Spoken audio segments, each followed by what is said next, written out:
आजच्या भागामध्ये आपण पाहणार आहोत लक्ष्मीने छान असा जो श्रीनिवास यांनी ड्रेस दिलेला असतो तो घातलेला असतो आणि त्यानंतर ते श्रीनिवासांची चिठ्ठी वाचते.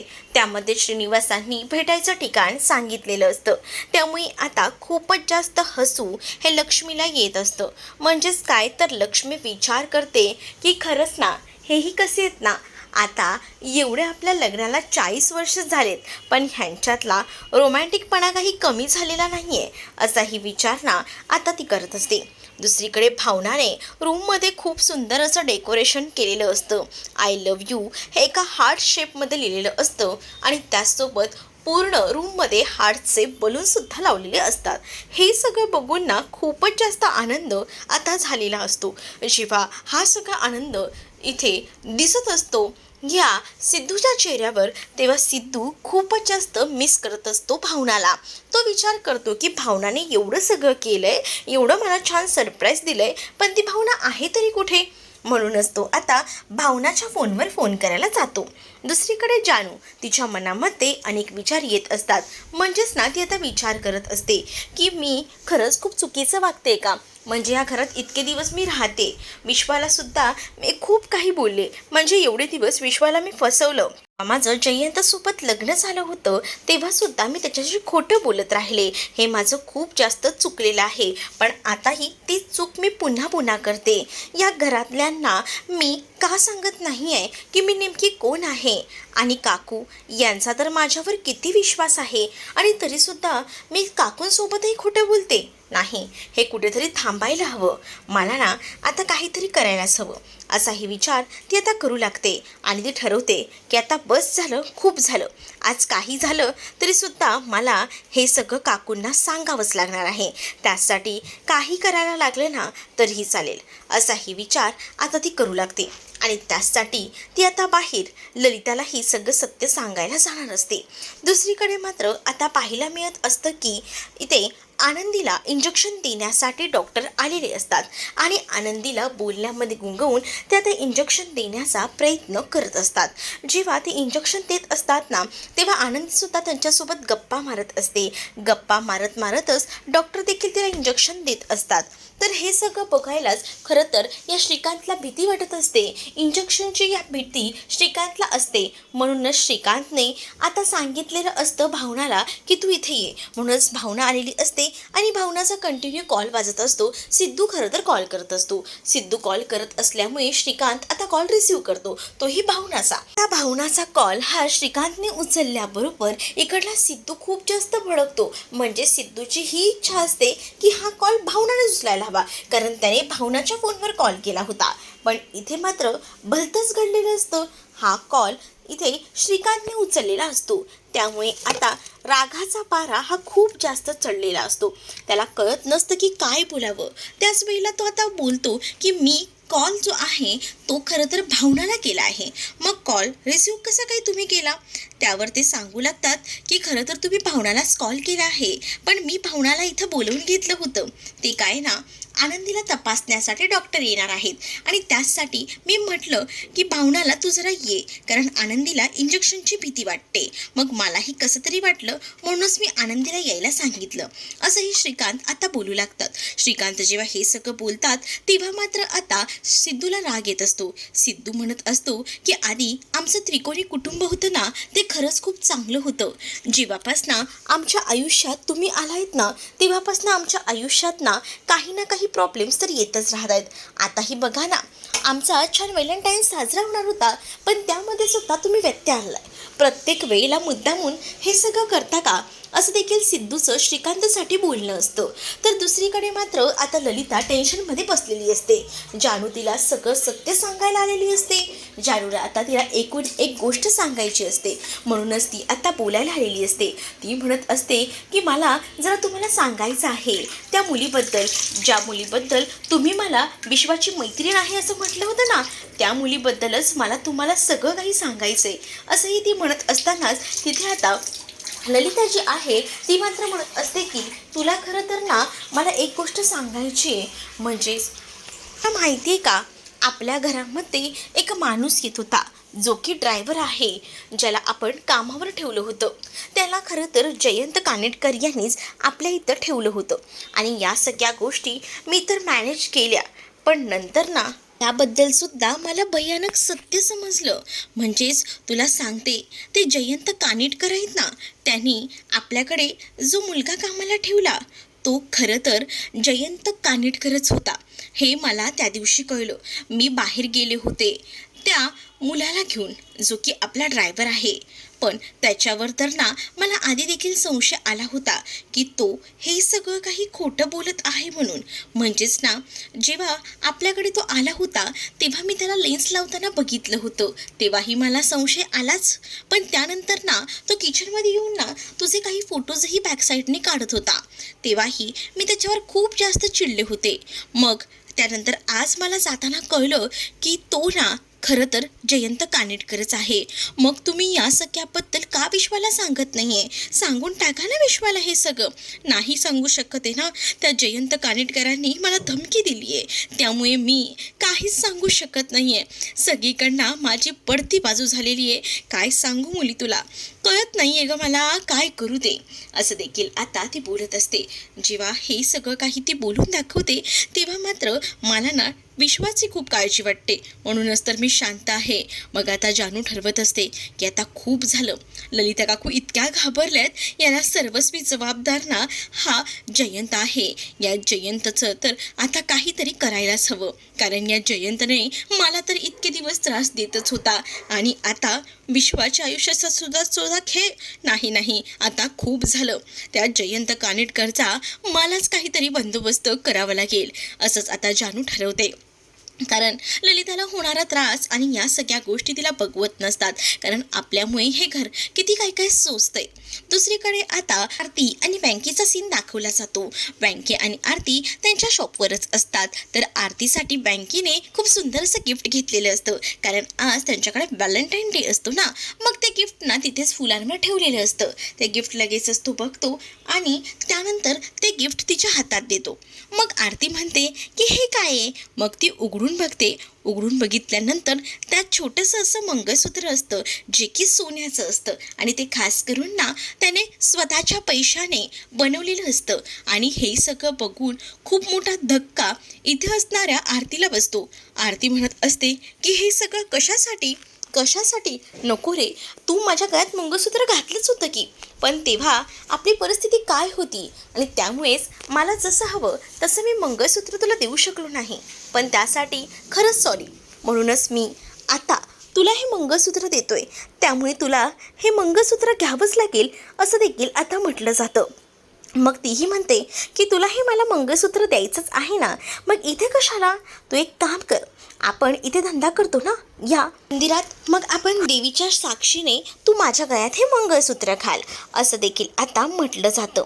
या सगळ्या गोष्टी जेव्हा आता बोलल्या जातात तेव्हा मात्र दुसरीकडे एका गोष्ट पाहायला मिळते, ती म्हणजे खूप जास्त असे श्रीनिवास रोमॅन्टिक झालेले असतात आणि ते लक्ष्मीसाठी काही करायला तयार असतात. म्हणजे लक्ष्मीला कॉलेजच्या दिवसांची आठवण येते. कॉलेजच्या दिवसांमध्ये सुद्धा श्रीनिवास तिच्यासाठी काही करायला तयार असायचे. तसंच आता सुद्धा तिने फक्त चटपटीत अशी भेळ मागितली होती, तर त्यांनी 0 मिनिटात ती भेळ आणून दिली होती. त्याच वेळेला मनामध्ये कुठेतरी लक्ष्मीच्या हेही वाटत असतं की आपण किती भाग्यवान आहोत, एवढा चांगला प्रेम करणारा नवरा आपल्याला भेटलाय. म्हणजे आज लग्नाला 40 वर्ष झालेत, पण तरीसुद्धा जराही प्रेम कमी झालेलं नाही आहे, असाही विचार ना आता लक्ष्मी करत असते. त्याच वेळेला श्रीनिवास आणि लक्ष्मीला त्यांच्या कॉलेजचे दिवस आठवतात.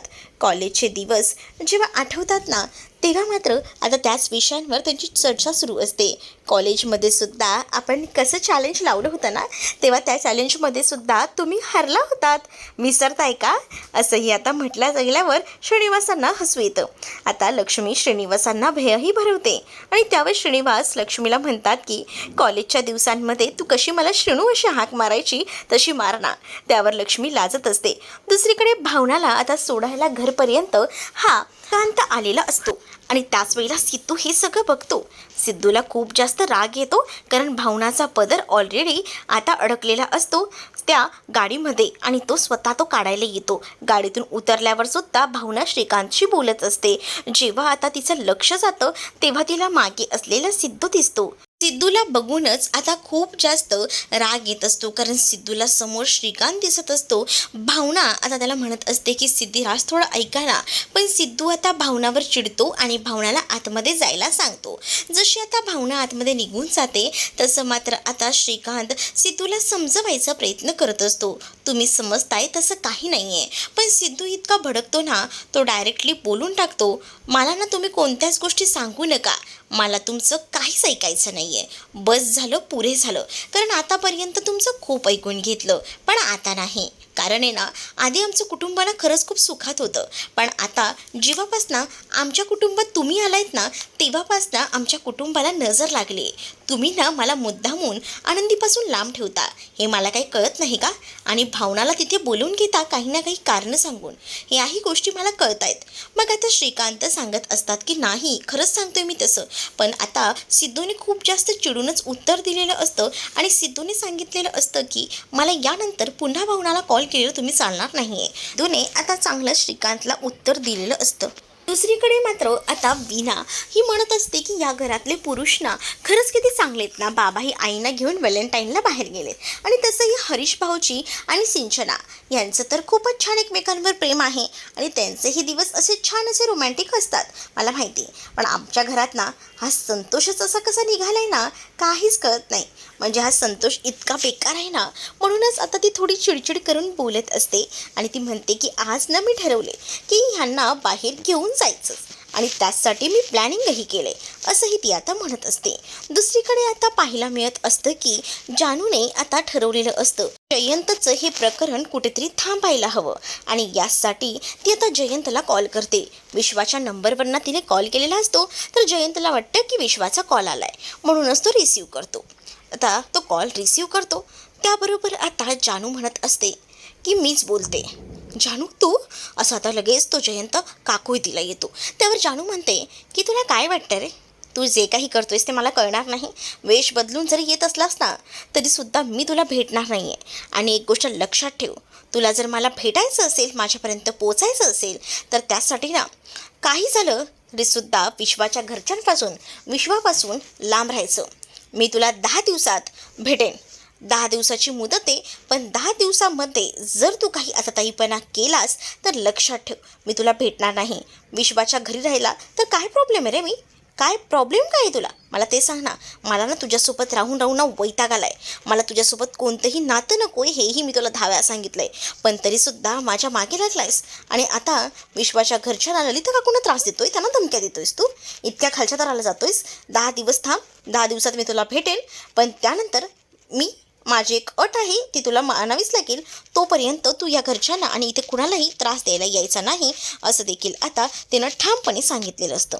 जेव्हा या सगळ्या गोष्टी ती सांगते तेव्हा मात्र आता खूपच जास्त टेन्शन ना इथे आता जयंतला आलेलं असतं. पण जयंतला एकीकडनं खुशही असतो की जानू त्याच्याशी बोललेली असते. त्यानंतर आता जानू फोन ठेवते आणि त्यामुळे आता जयंत खूप जास्त खुश असतो. जयंत म्हणतो की थँक गॉड, माझ्या जानूचा मला कॉल आला.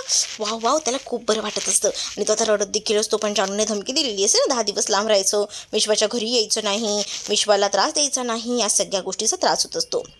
इकडे आता लक्ष्मी आणि श्रीनिवास गप्पा मारत बसलेले असतात आणि ते त्यांच्या नंतरच्या सगळ्या गोष्टी आठवतात. म्हणजे जेव्हा त्यांचं लग्न झालं त्यानंतर त्यांनी बँकीला घेतलं होतं आश्रमातून, त्याचसोबत त्यांच्या मुलांबद्दल ते चर्चा करतात की कशी एक एक मुलं जन्माला आली, त्यानंतर आपण एकेकांचं लग्न लावलं आणि त्यानंतर जानूची आठवण त्याला येते आणि जानूची आठवण आल्याबरोबर लक्ष्मीच्या डोळ्यात पाणी येतं.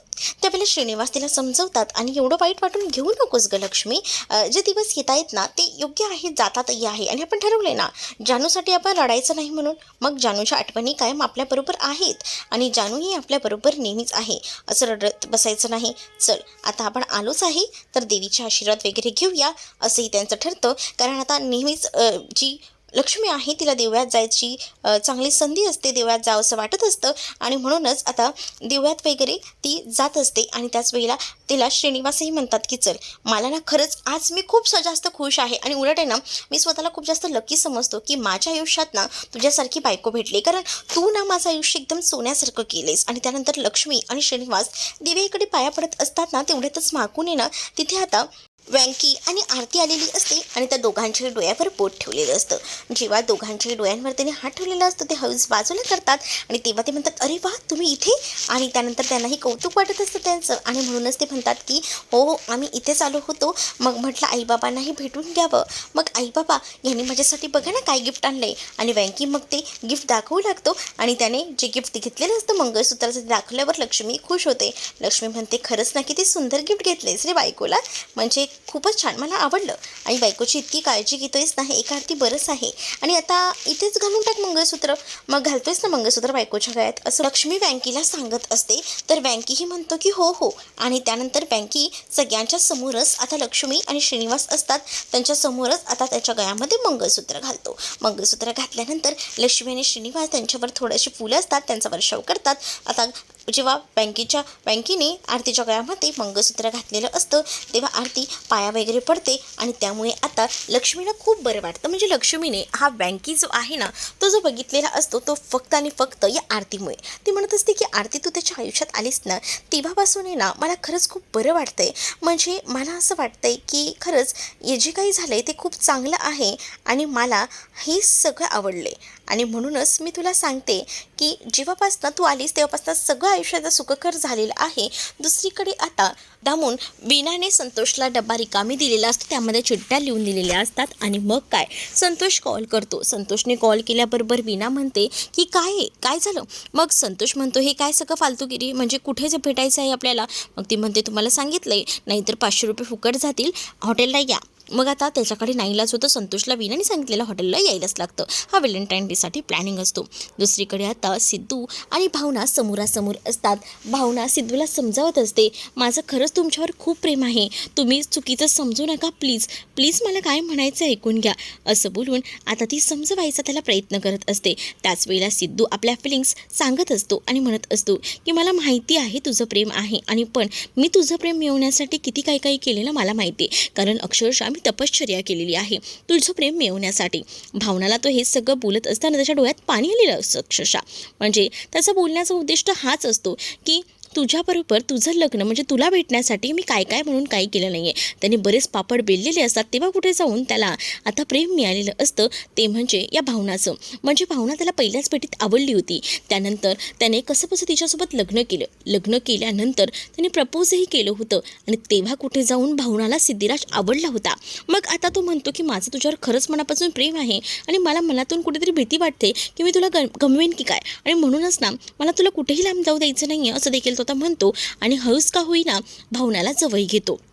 तर दुसरीकडे पुढील भागात पाहायला मिळतं आता सिंचना प्रेग्नेंट असते आणि हरीशला ही बातमी सांगते तेव्हा हरीशला धक्का बसतो. आता गाडेपाटलांच्या घरात सुद्धा ही बातमी कळलेली असते. त्यावर आजी म्हणत असतं की दैवी कुटुंबासारखं कोणतंही बाळ व्हायला नको.